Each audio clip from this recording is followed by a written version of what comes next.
Hola, ¿qué tal a todos? Bienvenidos a un nuevo capítulo de la serie de profecías bíblicas. El día de hoy vamos a terminar con nuestro estudio del capítulo 11 de Daniel. Así que sin nada más que decir, vamos a comenzar directamente leyendo los versículos del 25 al 27. Despertará sus fuerzas y su ardor contra el rey del sur con gran ejército, y el rey del sur se empeñará en la guerra con un ejército grande y muy fuerte, pero no prevalecerá, porque lo traicionarán. Aun los que comen su pan lo quebrantarán, su ejército será destruido y caerán muchos muertos. Estos dos reyes, con el corazón inclinado al mal, y en una misma mesa se dirán mentiras, pero de nada les servirá, porque el fin vendrá en el plazo designado. A lo largo de todos estos versículos que hemos ido leyendo, hemos visto cómo se ha desarrollado una gran batalla entre dos grandes potencias. ¿Y cuáles eran estas potencias? Los reyes del norte y los reyes del sur. También hemos visto cómo los hijos de Dios estaban en medio de esta crisis. Y el video anterior lo terminamos con la idea de que Dios siempre estaba al control de todo. De hecho, esta misma idea se vuelve a resaltar en estos versículos, porque el versículo 27 termina diciendo que de nada les servirá porque el fin vendrá en el plazo designado. Como habíamos dicho, los impíos y sus maquinaciones solo pueden durar el tiempo que Dios les conceda. Pese a todo lo que pasa, Dios sigue estando al control y Él sigue cuidando y Él sigue protegiendo también a su pueblo. Otra cosa que es importante también aclarar sobre esta profecía es que hay muchos eventos en los cuales no se puede ser 100% precisos. Esto lo vamos a ver sobre todo en los últimos versículos de esta profecía, ya que esta es una profecía que de hecho la estamos viviendo hoy en día en nuestra actualidad. Hay muchos eventos que todavía no se han cumplido o hay muchos eventos que todavía no están tan claros con respecto a esta profecía, por lo cual puedo a veces no ser 100% preciso o puedo dar una interpretación errónea. Eso es algo normal, eso es algo que puede pasar, pero la idea con esta profecía es siempre la misma. Que nosotros, más allá de la precisión con respecto a los eventos históricos, podamos identificar a Jesús a través de la profecía. Que nosotros podamos conocerlo más y que podamos tener una relación con Él. Esa ha sido la idea siempre. Por lo que sí se puede fallar, tampoco hay que hacer un dogma con respecto a temas proféticos, pero la idea central es siempre la misma, que nosotros conozcamos a Dios a través de la profecía y que aprendamos cuál es su dirección para nuestra vida a través de ella.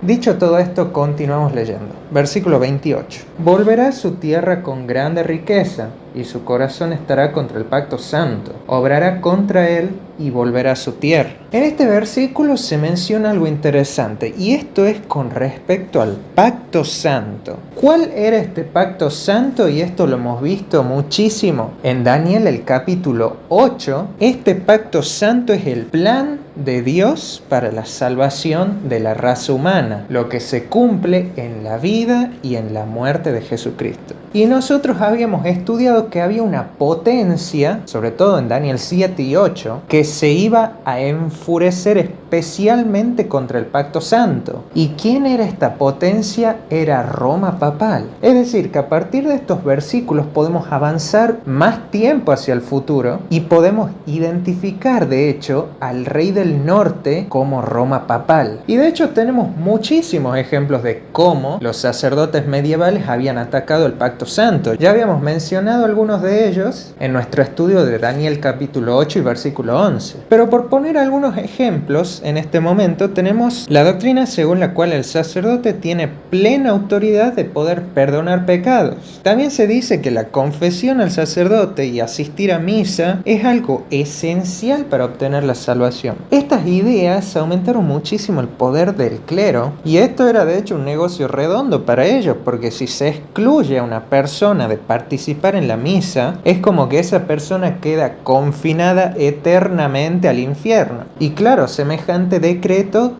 llena de terror a cualquiera. Versículos 29 al 31. Al tiempo señalado volverá al sur, pero esta venida no será como la primera, porque vendrán contra él naves de Quitim, y él se desalentará. Entonces volverá y se enojará contra el pacto santo, Volverá pues y favorecerá a los que abandonen el santo pacto. Sus fuerzas profanarán el santuario de la fortaleza, quitarán el continuo y pondrán la abominación asoladora. Aquí vemos dos cosas importantes que iban a pasar con el rey del norte. En primer lugar, el rey del norte, es decir, el papado, se iba a desalentar. Y en segundo lugar, que iba a volver y que se iba a enojar contra el santo pacto. ¿Cómo se cumple esta profecía? Esto pasó cuando, tras alcanzar la cima de su autoridad política, el sistema papal empezó a debilitarse. Pero esto no disminuyó de ninguna manera su furia contra el pacto santo. El Papa Gregorio IX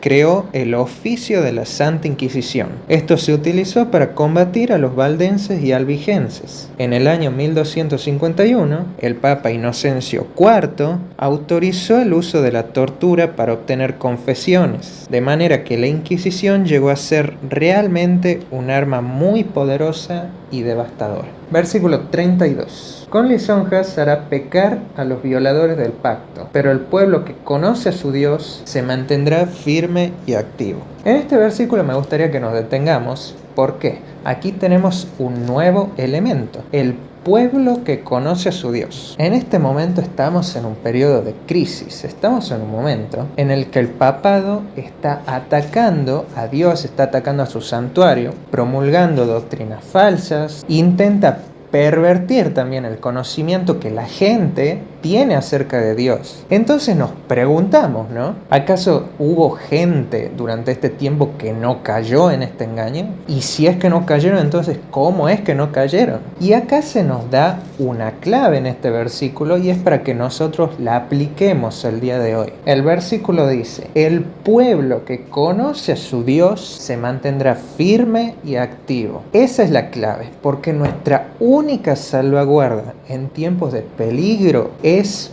conocer a Dios. Se trata de tener una relación real con Dios. Se trata de buscarlo cada día en oración y buscarlo cada día también en el estudio de su palabra. Y esto es lo que nos va a llevar a nosotros a estar firmes, porque Jesús nos va a sostener a través del dolor y también nos va a mantener activos para que nosotros podamos llevar el Evangelio con otras personas. Y ya volviendo directamente a la profecía, ¿quiénes son estas personas? El versículo 32 nos introduce a los seguidores de la Reforma y a aquellos que antes de esa fecha se empeñaron en copiar y difundir la Biblia y que denunciaban los abusos cometidos en nombre de Cristo. Versículos 33 al 35.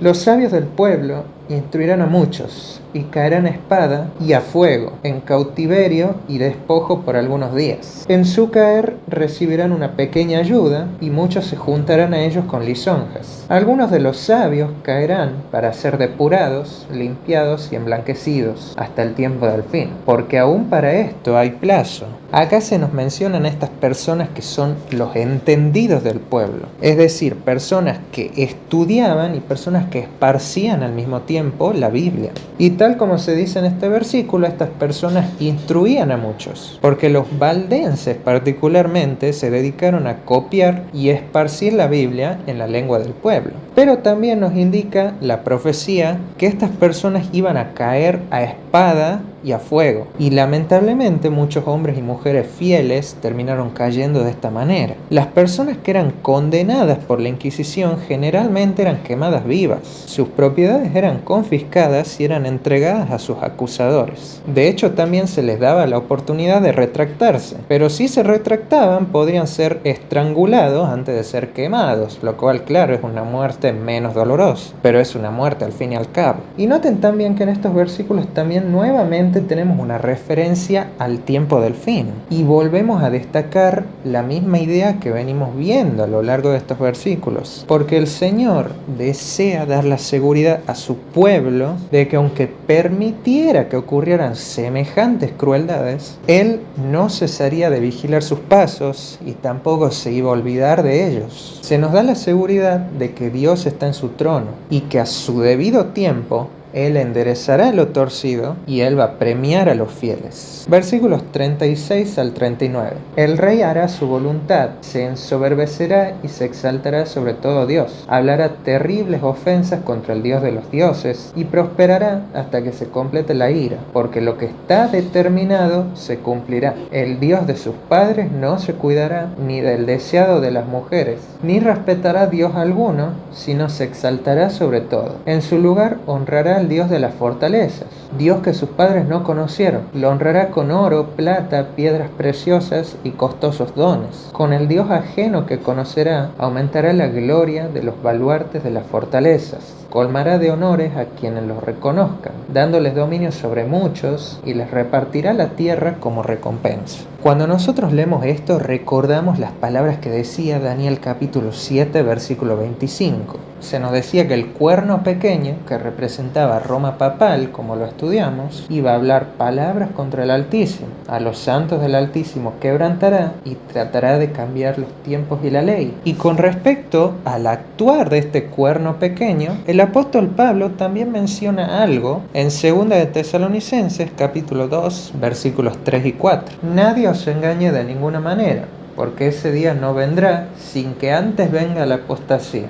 y se manifieste el hombre de pecado, el hijo de perdición, que se opondrá y se exaltará contra todo lo que se llama Dios o que se adora, hasta sentarse en el templo de Dios como Dios, haciéndose pasar por Dios. Estos datos que acabamos de ver nos enriquecen la información que nosotros teníamos acerca de cómo iba a actuar el cuerno pequeño. Y ahora, por lo que sabemos, el cuerno pequeño está representando al rey del norte. Versículo 40. Pero en el tiempo del fin, el rey del sur contenderá con él, y el rey del norte se levantará contra él como una tempestad con carros y gente de a caballo, y muchas naves. Entrará en las tierras, inundará y pasará. Atención, porque a partir de estos últimos versículos de Daniel 11, ya entramos específicamente en el tiempo del fin. Entonces vuelvo a hacer la aclaración que ya habíamos hecho al principio de este video, que mucho de lo que se expone en estos versículos todavía no se ha cumplido. Esto es una profecía que está en pleno desarrollo, por lo que, según la interpretación que le demos, podemos o no podemos estar equivocados. No hace falta hacer un dogma acerca de esto. Sin embargo, nosotros podemos trabajar por lo menos con los datos que ya tenemos sobre la mesa y los podemos ordenar de la manera que nos parezca más lógica. Entonces comencemos a analizar. Se menciona el tiempo del fin, ¿verdad? Cada vez que leíamos algo con respecto al tiempo del fin, se lo mencionaba como algo a futuro. Pero a partir de este versículo ya se empieza a notar como algo presente. Ya estamos en el tiempo del fin. Estamos entrando en una nueva etapa de esta lucha milenaria entre estos reyes. ¿Qué es lo que nos dice este versículo? Que llegado este tiempo, el rey del sur se enfrentará contra el rey del norte abierta y directamente. Pero ahora, específicamente, ¿cuándo es el tiempo del fin? Esto ya lo habíamos estudiado en el capítulo 7 del libro de Daniel. ¿Cuál era el tiempo que Dios había señalado en el que iba a reinar esta potencia que era el cuerno pequeño? Habíamos llegado a la conclusión de que estos 1260 días o años iban desde el año 538 hasta el año 1798. Entonces nos vamos a lo que pasó al final de estos 1260 días. Justamente en el año 1798, ¿qué fue lo que pasó? Francia envió sus tropas para capturar al Papa Pío VI. Este evento acabó con el papado como institución política. Si es verdad que después de esto todavía siguieron habiendo papas, pero lo que me refiero es que estos papas ya no tenían poder político como lo tenían antes, sino que ahora únicamente tenían poder religioso. Comparemos también con lo que nos dice Apocalipsis capítulo 13, versículos del 1 al 3. Me paré sobre la arena del mar y vi subir del mar una bestia que tenía 7 cabezas y 10 cuernos. Sobre sus cuernos 10 diademas, y sobre sus cabezas nombres de blasfemia. La bestia que vi era semejante a un leopardo, sus pies como de oso, y su boca como boca de león. Y el dragón le dio su poder, su trono y gran autoridad. Una de sus cabezas parecía herida de muerte, pero su herida mortal fue sanada. Y toda la tierra se maravilló y siguió a la bestia. Si nosotros hacemos un estudio del capítulo 13 del libro de Apocalipsis, podemos llegar a la conclusión de que esta bestia que aparece acá representa también a Roma papal. Como esto es un estudio de Daniel 11 y no de Apocalipsis 13, simplemente vamos a mencionar este dato, de que se menciona una bestia que tenía 7 cabezas. Y justamente Roma papal es considerada como la ciudad que está asentada sobre 7 colinas. Esto es simplemente por poner un ejemplo. Algún día haremos un estudio mucho más serio de Apocalipsis 3, pero solo por dar ese dato nos damos cuenta de que esta bestia se refiere a Roma papal. Ahora es interesante lo que nos dice, y es que esta bestia iba a recibir, ¿verdad?, una herida mortal. Y esta herida justamente es la caída del poder político que acabamos de mencionar, la cual había tenido lugar en el año 1798. Pero esta misma profecía nos indica que esta bestia se va a reponer y que va a resurgir más fuerte que nunca. Y al ver esto, como dice el versículo, toda la tierra se maravilló y siguió a la bestia. Esta profecía, a día de publicación de este video, todavía no se ha cumplido, porque si bien podemos ver que el papado es una entidad religiosa muy importante, todavía no tiene poder político como sí lo tenía en la Edad Media. Pero lo que nos damos cuenta es que estamos de hecho en camino a que se cumpla esa profecía. ¿Y qué va a pasar después de esto? Versículo 41 de Daniel 11. Vendrá la tierra hermosa y muchos caerán, pero éstas escaparán de su mano. Edom, Moab y los jefes de Amón. Vendrá a la tierra hermosa. ¿Qué significa esto? Que el rey del norte, una vez que recupere su poderío, derrotará a las fuerzas seculares y llegará a ser una fuerza arrolladora en la política mundial.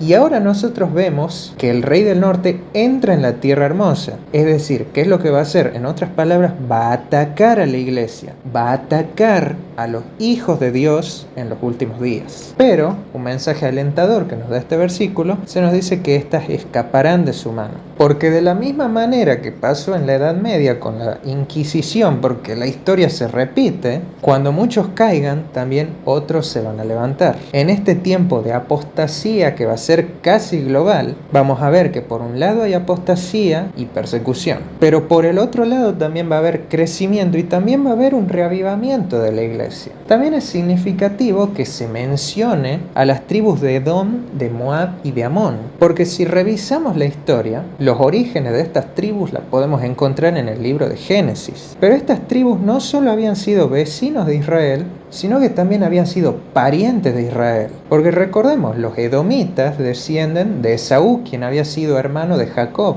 y los moabitas y los amonitas descienden de Lot, quien también había sido pariente de Abraham. Entonces, ¿qué es lo que simboliza esto? Estas tribus van a ser las miles de personas que tienen cierto conocimiento de Dios, pero que aún no se han identificado plenamente con su pueblo. Jesús se refiere justamente a este tipo de personas en Juan el capítulo 10, versículo 16. También tengo otras ovejas que no son de este redil. A esas también tengo que traer. Ellas también oirán mi voz. Y habrá un rebaño y un pastor. Se nos dice que estas personas iban a ser libradas de su mano, es decir, de las manos del rey del norte, ¿verdad? ¿Por qué va a pasar esto? Por un poderoso mensaje que va a resonar en los últimos días. Cierto es que antes de que Cristo regrese, el Espíritu Santo va a ser derramado nuevamente y va a haber una gran obra de reavivamiento. Esta es la última advertencia de Dios. Esta va a ser la última invitación a entrar en el arca antes de que se cierren las puertas de la gracia. Esta profecía, de hecho, se está cumpliendo rápidamente en nuestros días. Versículos 42 y 43. También extenderá su mano a las otras tierras y no escapará el país de Egipto. Se apoderará de los tesoros de oro y plata y de todas las cosas preciosas de Egipto, y los de Libia y Etiopía los seguirán. Nosotros tenemos que recordar, ¿verdad?, que esta profecía se refiere a una guerra entre el rey del norte y entre el rey del sur.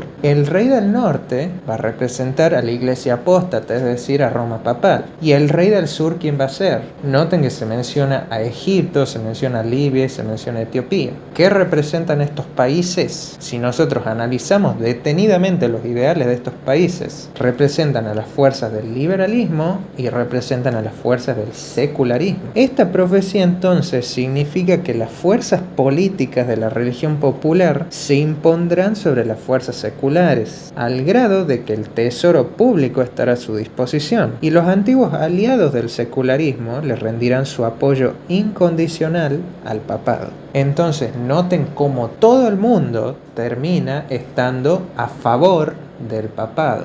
Y noten también cómo todo el mundo también va a estar en contra del pueblo de Dios. Versículo 44. Pero noticias del oriente y del norte lo espantarán, y saldrá con grande ira para destruir y matar a muchos. El oriente y el norte son dos lugares significativos porque son los lugares por donde Dios va a intervenir. Hay algo que nosotros también habíamos estudiado en el capítulo 5 de Daniel, y es que si nosotros analizamos a Babilonia, cómo fue conquistada por los persas, Persia quedaba al oriente de Babilonia y Media quedaba al norte de Babilonia. Ambos países, unidos bajo el mando de Ciro, habían protagonizado la caída de Babilonia. Entonces, cuando el Señor intervenga para salvar a su pueblo y para castigar a los habitantes de la tierra por su maldad, el mundo temblará bajo el impacto de los azotes divinos. Si lo conectamos a esto con el libro de Apocalipsis, podemos ver que iban a caer 7 plagas sobre el mundo. Pero a pesar de estos eventos devastadores que están pasando, se nos dice que lejos de arrepentirse, el rey del norte iba a culpar al pueblo de Dios por todo lo que estaba pasando. Y en ese momento, como dice al final de este versículo, saldrá con grande ira para destruir y matar a muchos. Versículo 45. Y plantará sus tiendas reales entre los mares, en el monte glorioso y santo, pero llegará a su fin y no tendrá quien le ayude. Una vez que él ordena la destrucción de muchos, el rey del norte toma asiento y contempla la escena. Él está completamente confiado en que la multitud que lo está apoyando fácilmente va a poder destruir a los pocos fieles del Dios verdadero que todavía quedan. Le parece a él que esta guerra ya está completamente ganada, pero como dice al final de este versículo, llegará a su fin y no tendrá quien le ayude. Y es que en el último momento, cuando todo parece absolutamente perdido para el pueblo de Dios, el Señor mismo va a intervenir para rescatarlo y para destruir al destructor. ¿Cómo es que Dios va a hacer esto? ¿Cómo es que Dios va a librar a su pueblo cuando parece una guerra por demás perdida? Eso lo vamos a analizar en el capítulo 12. De hecho, el capítulo 11 y 12 de Daniel están conectadísimos, por lo que no podemos estudiar uno sin el otro. Por lo que en el siguiente video ya vamos a estudiar el capítulo 12 y también vamos a concluir con nuestro estudio del libro de Daniel. Por lo que sin más que decir, espero que este video les haya gustado nuevamente y nos vemos en el siguiente video.